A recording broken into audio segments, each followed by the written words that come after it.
미투 폭로 이후에 2차, 3차 피해로 고통받는 피해자들 사연을 어제 이 시간에 전해드렸는데요. 미투 폭로 이후 아무런 사과도 없이 잠적했던 가해자 측에게 정부 예산이 버젓이 지원되는 어이없는 일도 벌어졌습니다. 김수영 기자가 취재했습니다. 지난 2월 연극계의 거장으로 꼽히는 오태석 연출가의 성추행 의혹이 제기됐습니다. 하지만 오 씨는 사과도 입장 발표도 하지 않고 모습을 감췄습니다. 학교도 안 갔다고 어디가? 오 씨의 집과 선생님 저희 KBS입니다. 극단에서도 행방을 찾을 수 없었습니다.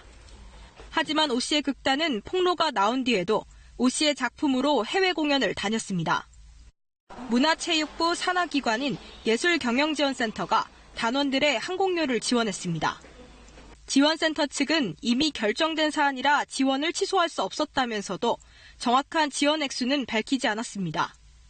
형식적인 사과조차 받지 못한 피해자들은 미투 고발이 부정당했다고 느낍니다. 또 다른 종류의 2차 피해입니다. 그 문체부나 예경의 그 인식이 일반적인 그 가해자들의 어떤 시선과 크게 다르지 않다라고 저는 느껴요. 그래서 그런 면에서 상당히 좀 절망적이고요.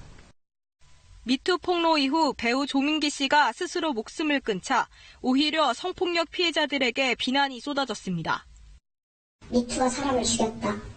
그러려고 한 게 아닌데 제가 사람을 죽인 그 살인자가 된 거예요. 법적으로 대응하면 명예훼손과 모욕죄로 처벌할 수 있지만 또 다른 불씨가 될까 두렵습니다. 악플러들까지 쟤네가 법적으로 대응하려고 한다. 쟤네 참 독하다. 이런 식의 반응들이. 피해자가 2차, 3차 피해를 두려워해야 하는 상황이 된 겁니다. 가해자가 가해 사실을 인정하거나 법적으로 책임을 졌을 경우에만 문제 해결이 가능합니다.